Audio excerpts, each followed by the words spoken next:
Hey guys, and welcome back to my channel where today we are doing a full-length, non-spoilery review of The Wild Orchid by Cameron Dokey. Now this is an upper elementary school level retelling of The Ballad of Mulan. And of course, because it is upper elementary school, I do take that into account for this review, so no worries.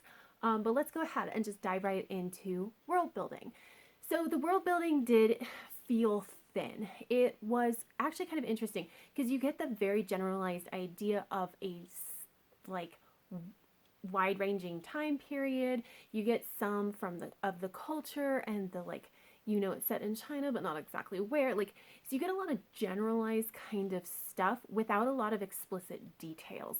And that makes sense because again, it's upper elementary school, but also because that's very much how folk tales tend to be, where it's like a culture that could easily be yours, and also this could have happened anytime in the last 1,000 years. Like that's just really common for folk tales. So it didn't really bother me that it was the world building was kind of thin.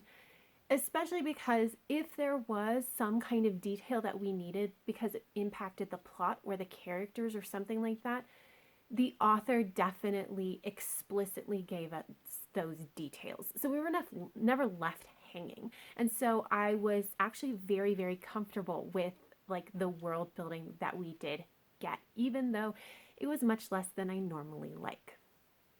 So next, let's talk about the plot. So the Mulan plot was actually very interesting. So it was I kind of break it up into two sections. The first half, which is really the setup, and the second half, which is much more traditional Mulan storyline. And the first half was setting up so that we understand why Mulan makes this decision to go in her dad's place to fight this war. And it's really showing that she has the skills as a warrior and why she would make this choice for her father, not just because he's got an injury that would hinder him, but for other reasons too. And we take the time to set up those reasons. And I actually thought it was really well done.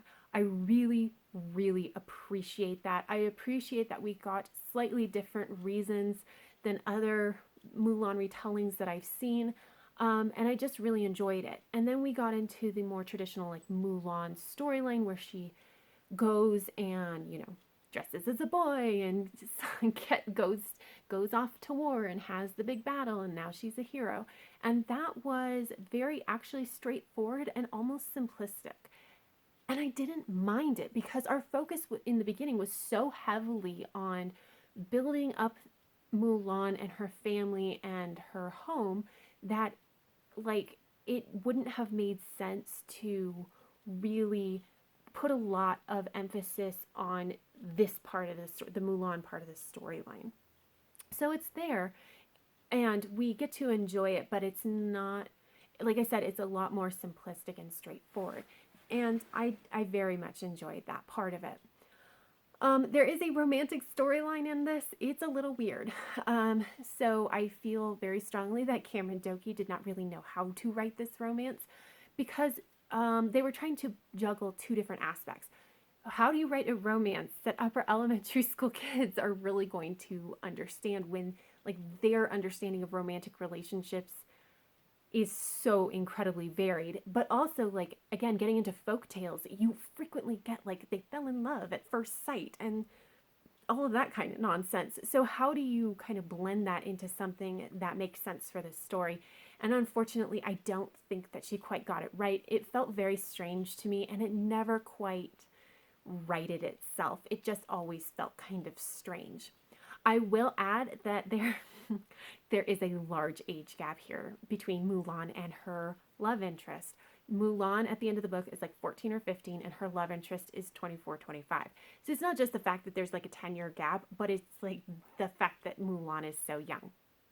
Now, I will say that if you're thinking of giving this to a kid, don't worry about it, because so Mulan's age and her love interest's age are, well, first of all, his age is never really explicitly stated, and they're never compared side by side. So you have to put pieces together. And of course there are astute kids that will be able to put pieces together, But even then, a bunch of them aren't really going to understand why a 10-year gap at that age might be a little weird.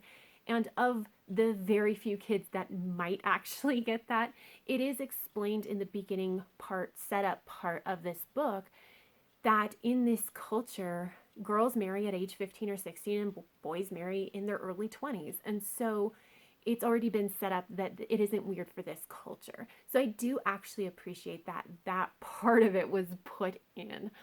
So I don't think a lot of kids will have issues. Just as an adult, I felt a little icky, not gonna lie.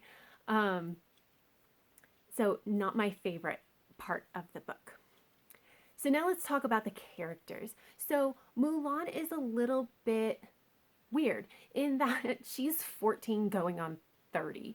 So, and I mean that in the sense of like, so sometimes when people say that, they mean like, oh, that person's like super independent and has a lot of adult responsibilities and obligations. And that's not what I mean, because that part of it is just kind of inherent to Mulan's culture. Like the expectation is that she's going to get married at 15 or 16. So she does need to have a certain level of maturity to be able to do that, you know, successfully and not bring shame to her family. So that's not what I mean at all. I mean, like she has a wisdom that generally only comes with age, because like you have to screw up and learn from your mistakes. And so it was a little strange to like hear her spouting off these very wise things when she's 14. It was just so weird. So for the most part, I kind of didn't think about the fact that she was 14. In my head, I think I was just thinking of her as like 18 or 19, which was a little bit better for me. But like other than that weird part of it, I actually really liked Mulan. I loved her determination. I loved that she was stubborn and she wanted to learn these things, and like she knew she wasn't like other girls and she didn't stress about it. I just like everything about her. I really, really enjoyed. I thought she was a very nice Mulan. Now, all the other characters were not really all that developed enough for me to really have any strong feelings towards them. Like, there were some that I thought were fine, but it was just like, again, underdeveloped is pretty common with like upper elementary school as well as like folk tales. So I'm not terribly concerned about it, but I honestly just can't tell you my opinions because like there was not much there. I will say that there were two relationships that I did really appreciate, and the first is the relationship between Mulan and Li Po. Now, Li Po is the boy next door who happens to be Mulan's best friend and teacher, basically. He's the one that's teaching her how all these like warrior skills that she would not be learning at home. I love them because they have such a delightfully strong friendship. But like the cherry on the top is that there is not one hint of romance between them. And it's so lovely to see a friendship between a boy and a girl and just never have it be a thing. It's just really nice to see that. And then the other relationship that I really liked is actually between Mulan and Mulan's dad's best friend, who is a general, and I don't remember his name, so I'm just gonna call him the general. But he is like this adult male figure that comes into Mulan's life, and they kind of take a shine to each other. They admire each other, they care for each other, and they help each other out as need be.